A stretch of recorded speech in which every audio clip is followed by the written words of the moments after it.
여러분, 목요일 6월절 저녁 마지막 예수님의 일주일, 그 목요일 저녁으로 다시 한번 돌아가 보겠습니다. 그 저녁에 예수님께서 제자들과 마가의 집에서 6월절 만찬을 함께 하셨습니다. 만찬 가운데 예수님께서는 빵을 나누어 주시면서 이것은 내 몸이다 그렇게 말씀하셨고요. 또 포도주를 나누어 주시면서 이것은 내 피니라 그렇게 말씀하셨습니다. 또 제자들을 한 사람 한 사람 부르셔서 그 발을 닦아주셨습니다. 내가 이렇게 하지 아니하면 내가 너희와 아무 상관이 없다. 예수님께서 그렇게 말씀하셨습니다. 만찬을 마치시고 예수님께서는 겟세마네 언덕으로 홀로 가셨습니다. 제자들 몇 명을 떨어뜨려 놓고 깊은 숲으로 들어가셔서 예수님께서는 홀로 마지막 기도를 하셨습니다. 그 기도를 마치시고 난 이후에 예수님께서는 체포되셨습니다. 가룟 유다가 무리들을 데리고 와서 예수님을 대제사장들에게 무리들에게 팔아넘겼습니다. 그것이 이제 목요일 새벽이 가까운 아주 밤늦은 시간이었습니다. 그리고 금요일 아침 새벽까지 그 목요일 밤 내내 새벽 내내 예수님께 일어났던 일은 예수님께서 재판 받으신 것입니다. 예수님께서는 두 번의 재판을 받으셨는데요. 대제사장에게 재판, 유대교의 재판을 한번 받으셨고 이후에는 로마의 총독이었던 빌라도의 법정으로 끌려가셔서 그곳에서 또 한 번 재판을 받으셨습니다. 먼저 대제사장에게 재판을 받으셨는데요. 그 당시에 대제사장은 가야바라는 사람이었습니다. 그는 예수님을 죄인석에 앉히고 자신이 판사가 되어서 예수님을 재판하였습니다. 그러나 이제 14장, 15장에 걸쳐서 보면 죄인으로 정죄할 아무런 증거를 제시하지 못했고요. 찾을 수도 없었습니다. 14장 55절, 56절 한번 다시 한번 보겠습니다.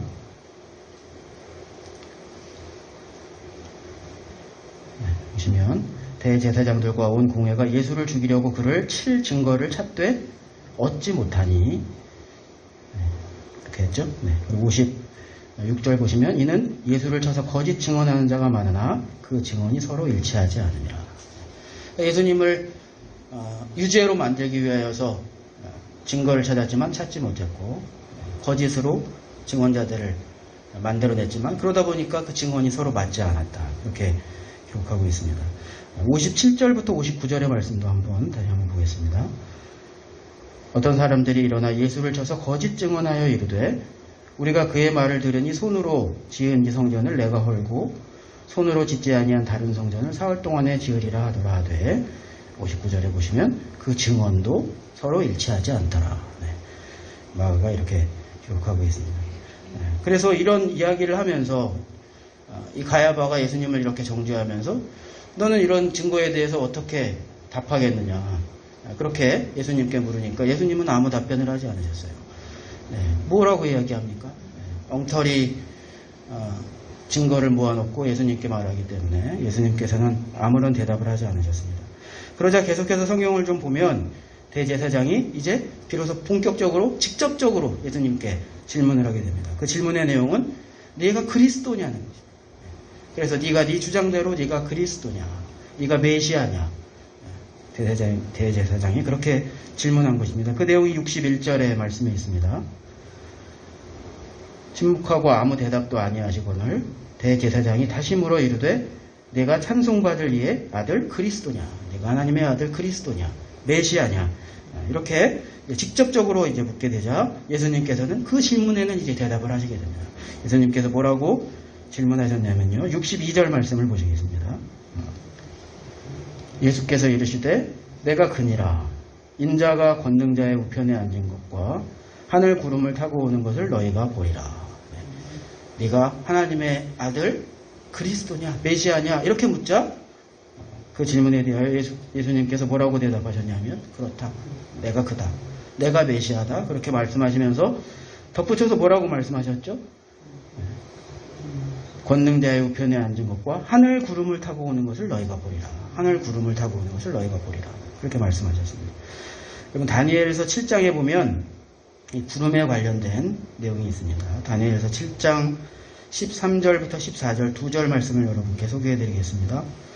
내가 또 밤 환상 중에 보니 인자 같은 이가 하늘 구름을 타고 와서 옛적부터 항상 계신 이에게 나아가 그 앞으로 인도되매 그에게 권세와 영광과 나라를 주고 모든 백성과 나라들과 다른 언어를 말하는 모든 자들이 그를 섬기게 하였으니 그의 권세는 소멸되지 아니하는 영원한 권세요 그의 나라는 멸망하지 아니할 것이라. 네. 다니엘서에서 말하고 있는 이 구름을 타고 오는 이 영원한 권세를 가진 이 멸망하지 않는 나라의 이 하나님을 의미하는 것이고요. 특별히 구름을 타고 온다는 것. 이 구름은 구약 성경을 통해서 보면요. 이 구름은 하나님의 영광을 의미합니다. 쉐키나라는 히브리어로 말하는데요. 이 구름은 하나님의 영광을 의미하고요. 그 하나님의 영광을 의미한다는 것은 하나님의 임재를 의미하는 것입니다. 그래서 예수님께서 내가 구름을 타고 올 것이다 라고 62절에서 자신에 대해서 이야기한 것에는 어떤 의미가, 어떤 이미지로 예수님께서 말씀하신 것이냐면요. 내가 세상을 심판하러 올 것이다. 구름을 타고 온다는 그 이미지에는 심판자의 이미지가 있는 것입니다. 재판장의 이미지가 있는 것입니다. 그러니까 여러분, 네가 누구냐? 네가 그리스도냐? 물었을 때 예수님께서 내가 그리스도라 대답하시고 나서 여러 가지 그 그리스도의 이미지가 여러 가지가 있습니다. 메시아의 이미지가 여러 가지가 있어요. 그런데 이 구절에서 특별히 예수님께서 심판자의 이미지, 재판장의 이미지의 그리스도를 말씀하셨어요. 그래서 의미가 있는 것입니다. 그 말씀은 무엇이냐면 내가 너희를 심판하러 올 것이다. 그것을 예수님께서 그 자리에서, 그 재판장 자리에서 이야기하신 것입니다. 그래서 의미가 있는 것입니다. 지금 너희가 판사의 자리에 앉아있고 내가 죄인의 자리에 앉아있는데 사실은 그것이 아니지. 죄인의 자리에 앉아있어야 할 사람들이 너희들이고 내가 너희를 재판할 것이다. 내가 너희를 심판할 것이다. 라는 것을 예수님께서 역으로 이와 같은 내용을 통해서 말씀하신 것입니다. 여러분, 그런데 이제 이런 내용을 예수님께서 말씀하시자 오늘 성경을 계속해서 우리가 읽다 보면 이제 뭐 재판장이 아수라장이 됐습니다. 자신을 그리스도라고 자신을 하나님의 아들이라고 하는 이 예수님의 내용을 이제 듣고 대제사장은 자기의 옷을 찢으며 분노하며 아주 그 극도의 분노를 표현을 하였습니다. 참담함을 표현하였습니다. 신성모독이라는 거죠. 어찌 감히 자신을 하나님이라고 하느냐 하면서 극도의 참담함을 드러내며 신성모독이라 이야기하면서 그러므로 이것은 사형에 해당하는 것이다 라고 예수님께 이제 그 대제사장은 정죄하게 되는데요. 그 내용이 63절부터 65절 14장 63절부터 65절에 기록되어 있습니다. 여러분 성경을 보시겠습니다. 대제사장이 자기 옷을 찢으며 이르되 우리가 어찌 더 증인을 요구하리요. 64절 그 신성모독하는 말을 너희가 들었도다. 너희는 어떻게 생각하느냐 하니 그들이 다 예수를 사형에 해당한다. 한 자로 정죄하고 65절에 어떤 사람은 그에게 침을 뱉으며 그의 얼굴을 가리고 주먹으로 치며 이르되 선지자 노릇을 하라 하며 하인들은 손바닥으로 치더라. 예수님께서 내가 그리스도다. 내가 하나님의 아들이라고 말씀하시자. 내가 심판자라고 말씀하시자 신성모독이라고 막 이렇게 하면서 65절에 보면 어떤 사람은 그에게 침을 뱉었다. 예수님께 침을 뱉었어요. 어떤 사람은 그의 얼굴을 주먹으로 때리고 하인들은 예수님의 뺨을 손바닥으로 때렸습니다. 여러분, 근데 여기에도 반대된 이미지가 숨어 있습니다. 예수님께서 예루살렘에 처음 들어가셨을 때 예수님께서 하신 일이 무엇입니까? 어쩌면 예루살렘에서 마지막 일주일 동안 예수님께서 십자가를 지시기 전에 단 한 가지 하신 일이 무엇인가 우리가 생각해보면 성전을 청소하신 것입니다. 그죠? 성전을. 어떤 사람은 그것이 1회였다고 이야기하고 어떤 사람은 2차례 이상이었다고 이야기합니다. 예수님께서 성전을 청소하신 것입니다. 성전을 청소하셨다는 것은 그 당시에 성전을 주관하고 있던 이 대제사장들과 종교 지도자들에 대한 비난을 하신 것입니다. 그들의 잘못은 무엇이었냐면요. 그들이 형식적으로는 하나님을 섬긴다고 하면서 형식으로는 다 하나님을 섬긴다고 하면서 그러나 실제 마음으로는 하나님을 믿지 않는 것이었습니다. 그래서 예수님께서는 그 모습을 바라보며 예수님께서 분노하셨죠. 그래서 성전을 뒤엎으셨습니다. 그리고 그것을 무화과 나무에 대한 저주로 예수님께서 가르쳐 주셨습니다. 저 무화과 나무가 잎은 무성한데 열매가 하나도 없네. 예수님께서 그 나무를 저주하셨습니다. 그래서 성전 청소와 무화과 나무에 대한 저주 사건은 일맥상통하는 것이라고 제가 말씀드렸었습니다. 형식이 요란합니다. 다 갖춰져 있는 것 같습니다. 잎이 무성합니다. 그러나 그 마음이 없습니다. 열매가 없는 것에 대하여 예수님께서 저주하신 모습을 보고 있습니다. 여러분, 정말 하나님을 분노하게 하고 정말 하나님께 모욕이 되는 것이 무엇입니까? 정말 신성모독이 무엇입니까? 정말 하나님을 모독하는 행위가 무엇입니까? 이 행위인 것입니다. 형식으로는, 말로는 하나님을 섬긴다고 하면서 형식으로는, 종교적으로는 다 마치 하나님을 위하여 모든 것을 할 것처럼 그렇게 하면서 그 마음은 없는 것입니다. 그 중심은 없는 것입니다. 여러분, 이것이 하나님께 대한 가장 모독입니다. 하나님께서 견디지 못하시는 모독입니다. 이것이 신성모독이에요. 그래서 이 재판장에서 이루어지고 있는 이 두 가지 사건이 여러분 이런 의미를 어쩌면 내포하고 있는 것입니다. 이렇게 예수님께서 재판을 받으셨고요. 재판이 끝나고 예수님께서는 사형으로 정죄되었고, 그러나 이 대제사장의 재판은 공식적으로 사람을 사형시킬 수 있는 그런 권한을 가지고 있지는 못했습니다. 왜냐하면 로마의 식민지 상태였기 때문에.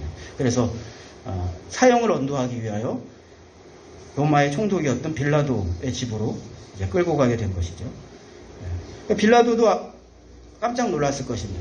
왜냐하면 6월절 저녁에 이 유대교의 지도자들을 만나기가 쉽지 않아요. 가장 바쁘고 경사스러운 날이기 때문에. 그런데 보니까 자기 집 앞에 이 유대교의 지도자들이 다 정장을 하고, 유대교 대제사장의 정장을 하고 빌라도 법정 앞으로 다가온 것을 볼 수 있었고요. 예수라는 이를 사형에 언도해달라고 요구하고 있었습니다. 그래서 이제 빌라도의 재판이 시작되었는데, 그러나 여러분 성경의 내용을 우리가 잘 읽어보면 빌라도는 그 재판이 난감했습니다. 왜냐하면 그들의 요청대로 예수님을 사형에 언도할 수가 없었습니다. 사실. 왜냐하면 여러분 잘 아시는 것처럼 로마는 고대 국가였지만 법치 국가의 표본이 되는 것이죠. 지금도 이제 법을 공부하시는 분들은 그 당시에 로마의 법을 기초로 공부한다는 것을 우리가 알 수가 있습니다. 그렇기 때문에 뭐 그냥 조선시대 우리가 그냥 막 그런 것처럼 함부로 그렇게 2000년 전임에도 불구하고 로마의 그 정치라는 것은 그렇게 그냥 함부로 사람을 죽일 수 있는 그런 나라는 아니었습니다. 그렇기 때문에 빌라도는 난처하였고 예수님을 그렇게 그들의 요구대로 사형에 처하는 것이 어려웠습니다. 더군다나 내용을 보니까, 고소의 내용을 보니까 너무나 이것이 맞지 않는다는 것을 알았죠. 누가복음 23장 2절에 보면 이렇게 이야기하고 있습니다. 우리 백성을 미혹하고 가이사에게 세금 바치는 것을 금하고 자칭 왕 그리스도라 하더이다. 이것이 대제사장과 유대교 지도자들이 예수님을 빌라도 법정 앞에 세우며 내세웠던 고소의 내용입니다. 우리 백성을 미혹하고 가이사에게 세금 바치는 것을 금하고 자칭 왕 그리스도라 하더이다. 그러니까 여기 여러분 보면은 거짓말과 아무 의미 없는 내용으로 빌라도에게는 아무 의미 없는 내용으로 고소 내용이 되어 있습니다. 우리 백성을 미혹하고 아무 의미 없는 내용입니다. 자칭 왕 그리스도라고 하더이다. 로마 총독에게 아무 의미 없는 내용입니다. 종교적으로는 어떨지 모르지만 중간에 가이사에게 세금 바치는 것을 금하고, 거짓말이죠. 예수님께서 그렇게 말씀하신 적이 없죠. 오히려 가이사의 것은 가이사에게, 하나님의 것은 하나님에게 하라고 말씀하셨죠. 그래서 이런 고소의 내용을 보았기 때문에 이 빌라도는 예수님을 석방하고 싶었던 것입니다. 그런데 어떻게 석방을 할 수 있을까 생각을 해보니까 큰 명절에는 죄인들을 한 명씩 풀어주는 그 유대의 풍습이 있다는 것을 이제 알게 되었고요. 그래서 그때 내가 그 명분으로 이 예수라는 일을 석방하면 되겠구나. 이제 빌라도는 그렇게 생각을 한 것입니다. 그래서 무리들 앞에 흉악범인 바라바와 이 예수님을 세우고 누구를 그러면 석방하면 좋겠느냐 그렇게 질문하게 됩니다. 흉악범 바라바와 예수님을 내세운 이유는 누가 봐도 그러면 이 예수님을 석방하라고 이야기할 수밖에 없는 그 대조를 세운 것입니다. 그러나 여러분 대제사장들이 무리를 충동하였고요. 무리들은 오히려 바라바를 풀어주라 이렇게 외치게 되죠. 자, 그러면 이 예수는 어떻게 하면 좋겠느냐 그러자 그 무리들이 그를 십자가에 못 박으라고 그를 죽이라고 무리들이 흥분하여 여러분 이야기하게 됩니다. 결국 빌라도는 어쩔 수 없이 자기는 정치적 입장이 있기 때문에 어쩔 수 없이 예수님을 십자가에 못 박도록 여러분 내주게 됩니다. 이 당시에 빌라도의 정치적인 지위가 굉장히 흔들리고 있었습니다. 이때 황제는 티베리우스라는 황제였는데 여러분이 로마의 이 정치 역사를 조금 읽어보시면 티베리우스라는 이 황제는 카프리라는 섬에서 은둔 생활을 한 그런 은둔의 정치자, 은둔의 황제로 유명합니다. 서신 정치, 대리 정치, 여러분 이런 것으로 유명합니다. 직접 로마에서 통치를 하지 않고 자신은 섬에서 살면서 대리자를 내세워서 정치를 했습니다. 편지를 주고받으면서 그렇게 정치를 했어요. 그래서 자신이 가장 믿을 만하다고 생각하는 대리자를 내세웠는데 그 대리자가 자신의 아들, 이 황제의 아들을 죽이고 뒤에서 뭔가 모종의 반역을 일으키고 있는 것이 발각나게 되고요. 그래서 그 대리자를 이제 막 죽이는 그 상황이 지금 이 예수님 재판할 때 요 즈음에 일어났던 일입니다. 근데 여러분 이 빌라도라는 인물은 어떤 인물이냐 하면 그 황제의 대리자의 가까운 친구였습니다. 그래서 이 빌라도가 유대의 총독으로 올 수 있었던 이유가 바로 그 대리자의 백이죠. 네, 백으로, 힘으로 온 것입니다. 그런데 그 사람이 죽고 지금 위치가 흔들리고 있기 때문에 빌라도가 자기의 정치적인 위치도 흔들리고 있었던 것이죠. 그렇기 때문에 여러분 이와 같은 상황에서 유대인들의 요구를 받아주지 않을 수가 없었던 것이고요. 그래서 예수님을 채찍질하고 십자가에 못 박도록 빌라도가 내어주게 됩니다. 십자가는 예수님이 지실 십자가가 아니었 그런 것이 아니었습니다. 로마 시대의 십자가는 정말 흉악범들만 여러분 지는 그런 십자가인 것입니다. 아무나 십자가에 처형을 당하는 것이 아닙니다. 조선시대를 생각해보면 여러분 조선시대에 가장 큰 잘못을 저지른 사람에게 뭐 능지처참이라는 거 있지 않습니까? 그죠? 팔다리를 묶은 다음에 소가 사방으로 끌고 가는 것입니다. 그래서 사람을 찢어 죽이는 누구에게만 그런 형벌이 내어지는 것입니까? 반역자에게 역모를 일으키는 그런 죄인에게만 내려지는 것인데 십자가도 사실 마찬가지였던 것입니다. 여러분 예수님에게 그와 같은 십자가의 형벌이 내려지게 된 것이고요. 예수님께서는 금요일 날이 밝으며 유대 시간으로 그 당시 6시 지금의 시간으로는 정오에 십자가에 달리게 됩니다. 그리고 오후 3시에 예수님께서 숨을 거두시게 됩니다. 그 내용이 마가복음 15장에 기록되어 있습니다. 마가복음 15장 33절, 34절. 다시 한번 더 보겠습니다. 제6시가 되매 온 땅에 어둠이 임하여 제9시까지 계속하더니 제9시에 예수께서 크게 소리 지르시되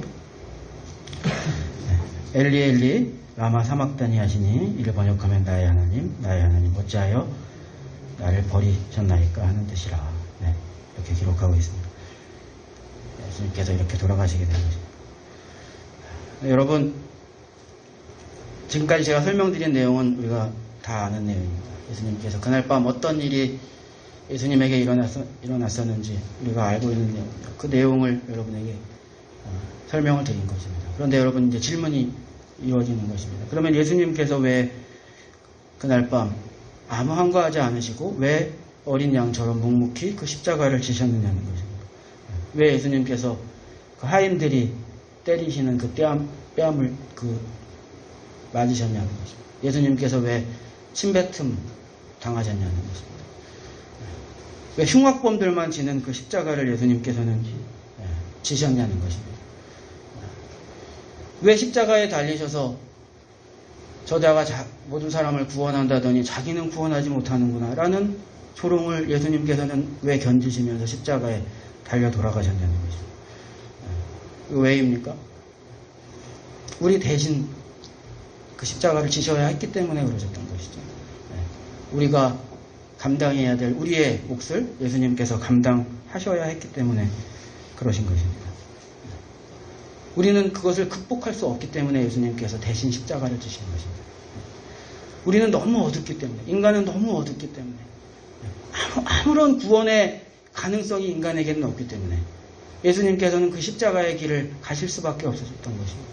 그래야 우리를 하나님께로 나아갈 수 있게 할 수 있기 때문에.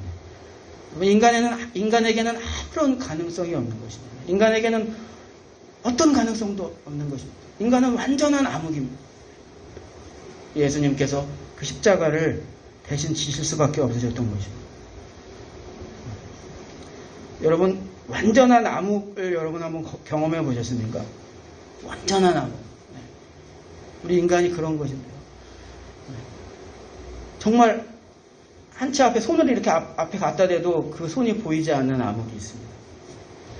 저는 예전에 미국에 있을 때 한 동굴을 이제 구경한 적이 있는데, 배를 타고 그 동굴 안으로 쭉 들어가게 되는데, 이제 가이드가 그 불을 하나 밝히면서 쭉 동굴 안으로 들어갑니다. 쭉 안으로 들어가니까 그 가운데에서 동굴 가장 깊은 곳에 도착하니까 그 가이드가 불을 탁 끄더라고요. 근데 여러분, 저는 진짜 정말 그런 어둠, 칠흑 같은 어둠, 그 어둠은 그때 처음 경험하고 그때 이후로는 그런 어둠을 경험해 본 적이 없습니다. 정말 아무것도 보이지 않습니다.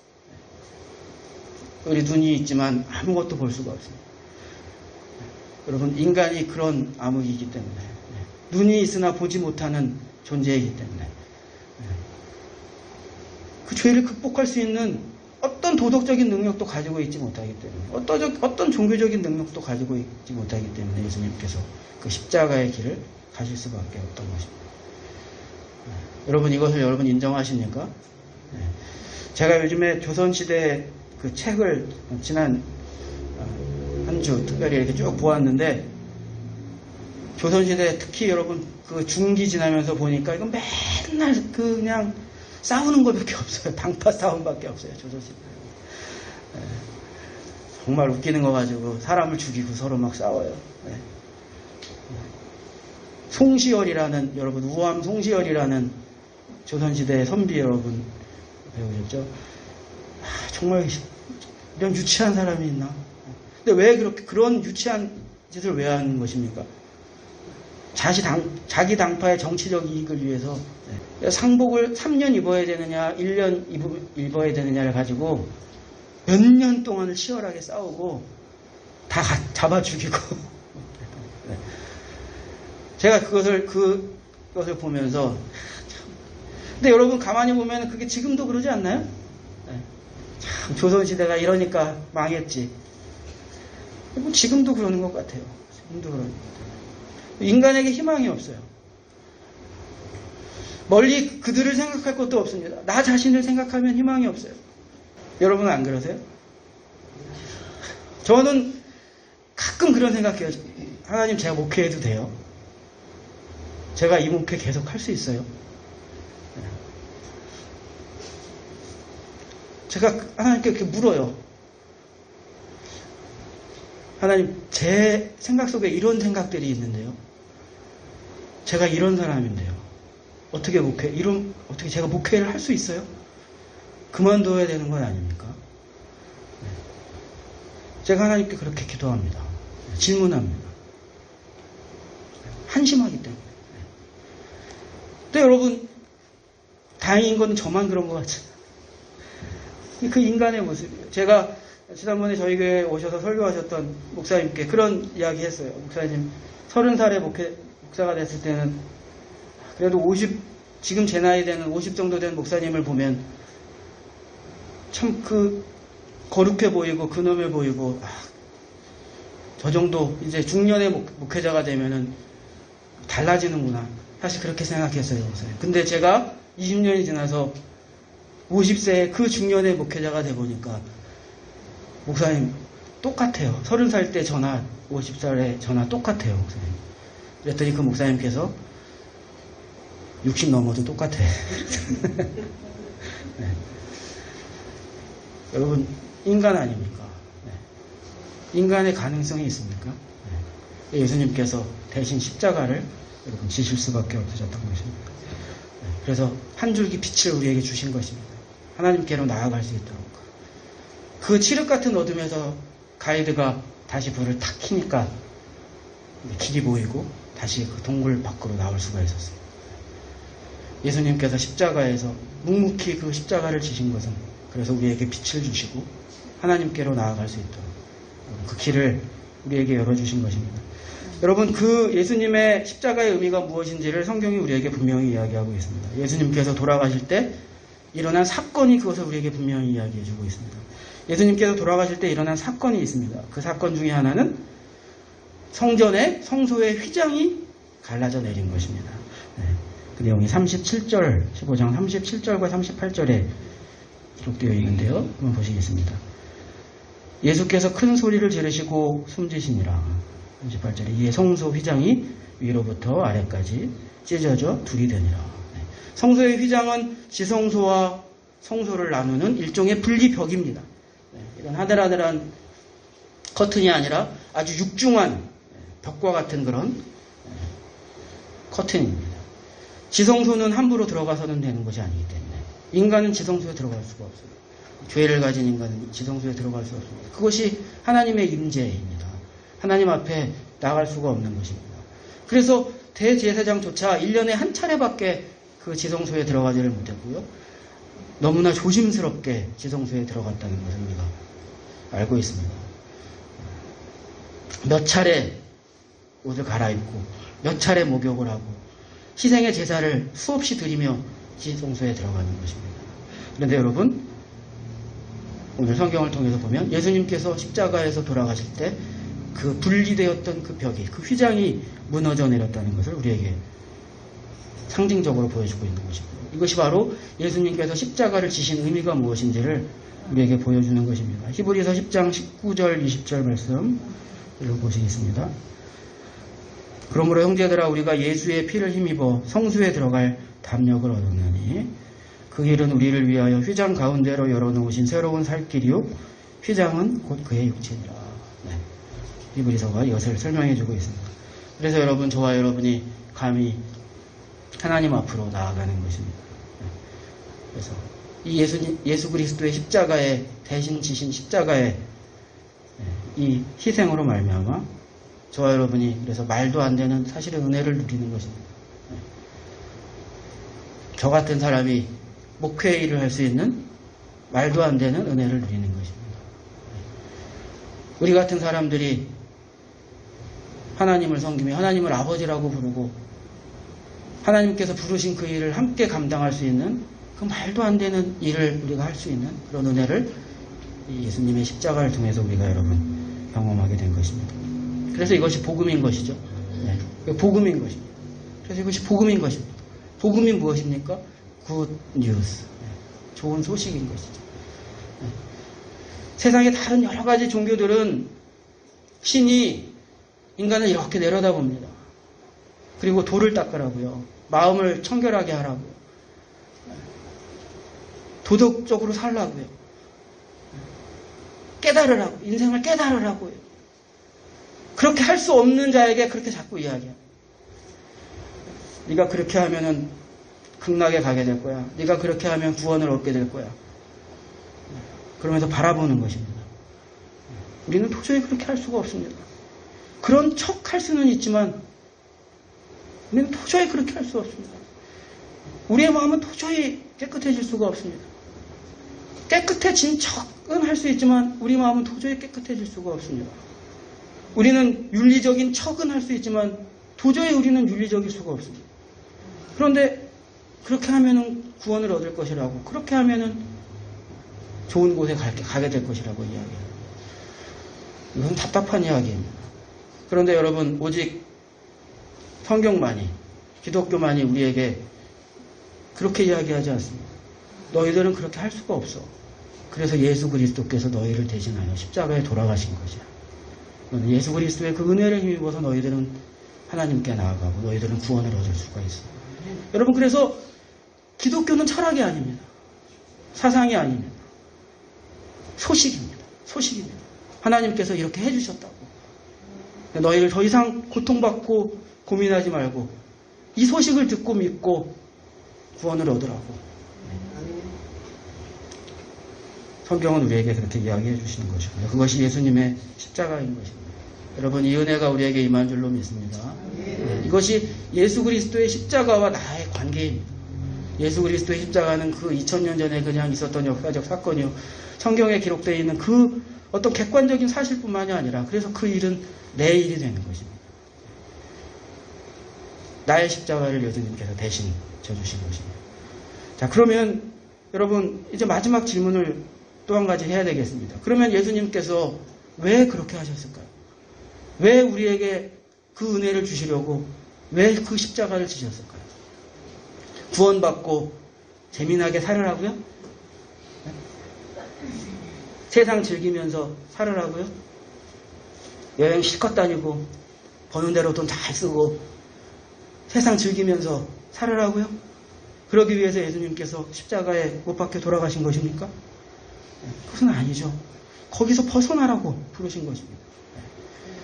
그런 인간의 삶에서, 그런 육체적인 삶에서 벗어나라고.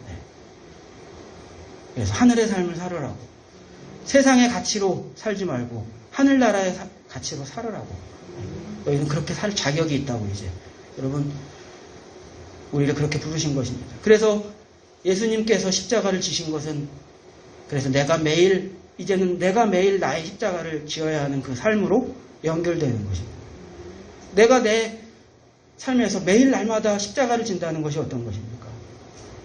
내 뜻대로 살지 아니하고 육체적인 삶으로 살지 아니하고 매일매일 날마다 하나님의 뜻으로 순종하며 살아가는 것이 내 십자가를 매일 지는 것이죠. 날마다 나를 부인하고 하나님 뜻대로 예수를 따라 사는 것이 나의 십자가를 지는 것이죠. 그래서 예수님께서는 2000년 전에 자신이 십자가를 우리를 대신하여 지심으로 여러분 우리에게 다시 그렇게 말씀하시는 것입니다. 그러니 이제 너희는 너희의 십자가를 매일 지고 살라고, 생명의 삶을 살라고 우리를 여러분 그렇게 부르시는 줄로 믿습니다. 사랑하는 여러분, 우리가 이런 삶 살 수 있기를 주님의 이름으로 축복합니다. 네, 그래서 이 삶, 복된 삶, 매일 우리의 십자가를 지는 아름다운 삶,